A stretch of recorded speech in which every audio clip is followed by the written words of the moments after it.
विकास और कविता की शादी को अभी 2 साल हुए थे। दोनों अलग अलग ऑफिस में काम करते थे। एक दिन विकास घर जल्दी आया तो उसे कविता घर पर ही मिल गई। विकास, क्या बात है, आज ऑफिस से जल्दी आ गई? कविता, नहीं, मैं आज ऑफिस ही नहीं जा पाई। आपके जाने के बाद मम्मी का फोन आया था। पापा की तबीयत ठीक नहीं है, वे मुझे याद कर रहे हैं। विकास, अरे तो इसमें सोचने की क्या जरूरत है, उनसे मिल आओ, उन्हें भी अच्छा लगेगा। वैसे भी वे दोनों गोवा में अकेले रहते हैं। तुम्हारे भाई भाभी तो शहर में रहते हैं। कविता, हाँ, पर अकेले जाने बहुत परेशानी होती है। गोवा तक का रास्ता भी ठीक नहीं है। क्या आप मेरे साथ चलेंगे? हम 2 दिन में वापस आ जाएंगे। विकास, मुझे तो ऑफिस में बहुत जरूरी काम है। एक काम करो, 2 दिन बाद का प्रोग्राम बना लो, मैं कल ऑफिस में छुट्टी के लिए बात कर लेता हूँ। कविता, ठीक है, आप कल बता देना तो रिजर्वेशन करा लूंगी। अगले दिन दोपहर को कविता विकास को फोन करती है। कविता, विकास, आपने बात कर ली छुट्टी के लिए, कब निकलना है? विकास, हाँ कविता, कल का रिजर्वेशन करा लो, हम कल सुबह निकल जाएंगे। अगले दिन दोनों ट्रेन से गोवा पहुंच जाते हैं। कविता और विकास जब घर पहुंचते हैं तो उसके पिता अंतिम सांसें ले रहे थे। उन्हें देखकर कविता फूट फूट कर रोने लगती है। कविता, माँ, आपने तो कहा था पिताजी की तबीयत ठीक नहीं है।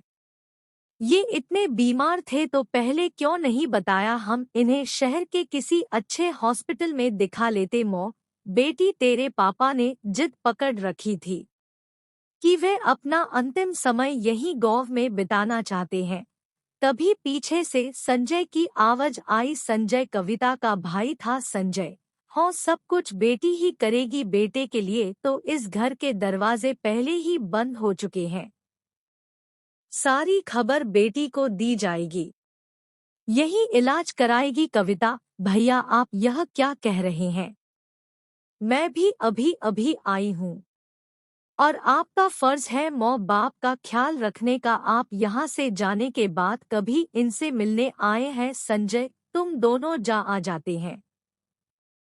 गोवा का हिस्सा अपने नाम करवाने हमारी क्या जरूरत है? कविता, भैया, आपको शर्म नहीं आती? इस समय भी ऐसी बात कर रहे हो, देख नहीं रहे पिताजी की हालत? विकास, संजय, हम दोनों को तुम्हारे गोवा की जमीन जायदाद की जरूरत नहीं है, हमारे पास बहुत कुछ है।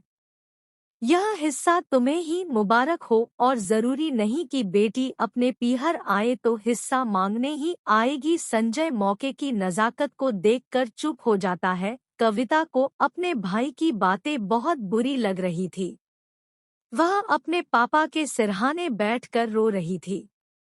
पिछले कुछ सालों की बातें उसके दिमाग में घूम रही थी। पापा, बेटी, तूने अपनी पढ़ाई पूरी कर ली, अब क्या विचार है?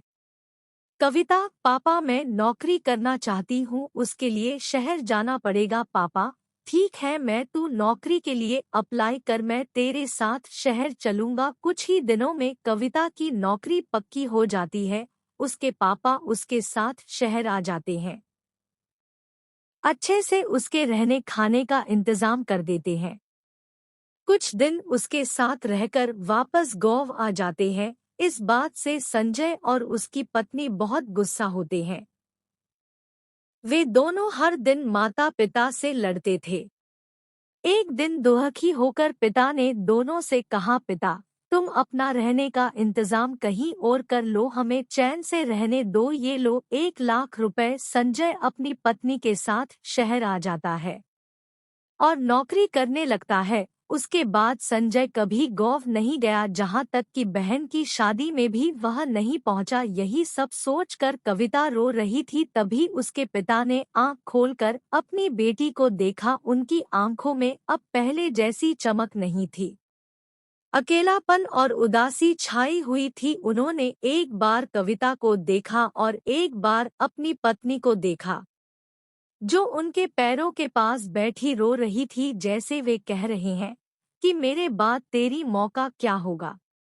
कविता, पापा आप मौ की चिंता न करें, इन्हें मैं अपने साथ रखूंगी। कविता की बात सुनकर उनके चेहरे पर संतोष के भाव आए, लेकिन आंखों से आंसू बह निकले। कुछ देर बाद उन्होंने आंखें बंद कर ली और कुछ ही देर में प्राण त्याग दिए। 13 दिन तक घर में रिश्तेदारों का जमावड़ा लगा रहा, रीति रिवाज होते रहे।